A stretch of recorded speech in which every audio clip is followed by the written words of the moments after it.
A number of years ago, I came up with my own personal definition of creativity.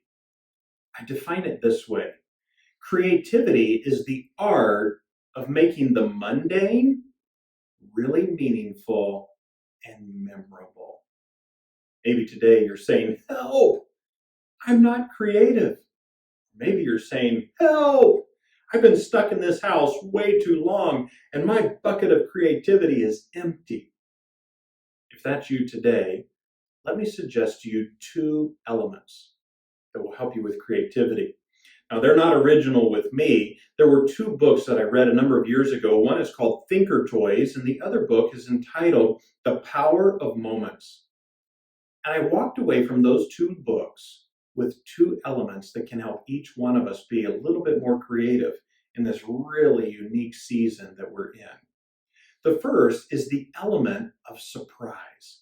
It's doing something that the other person would never expect. For instance, here in our church, we're working really hard to communicate with one another.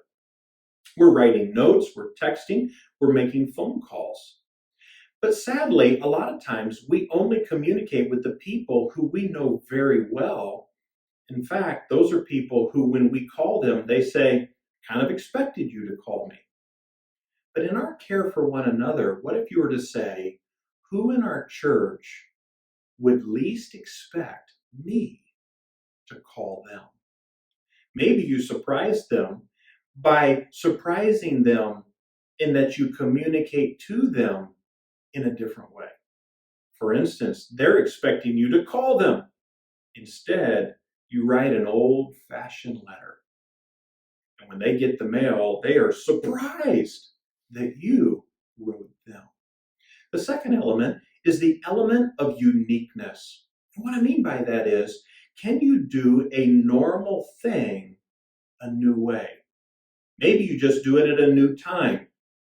You're doing something at a different time than you normally would. For our family, on Sunday, instead of having family worship in the morning like we normally would, we move that worship time to the evening.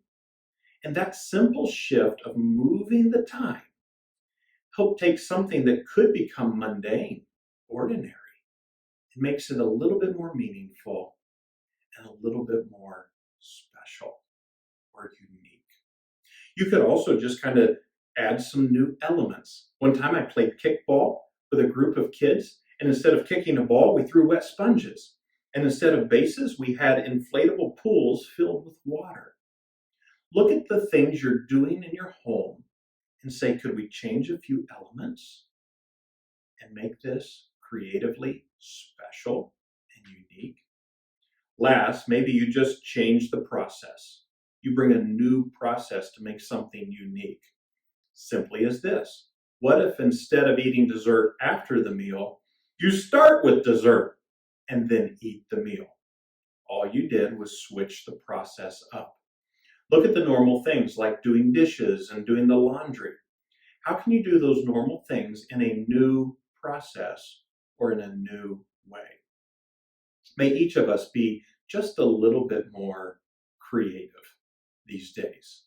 What if we were to give a little bit of effort to making the mundane just a little bit more meaningful and a little bit more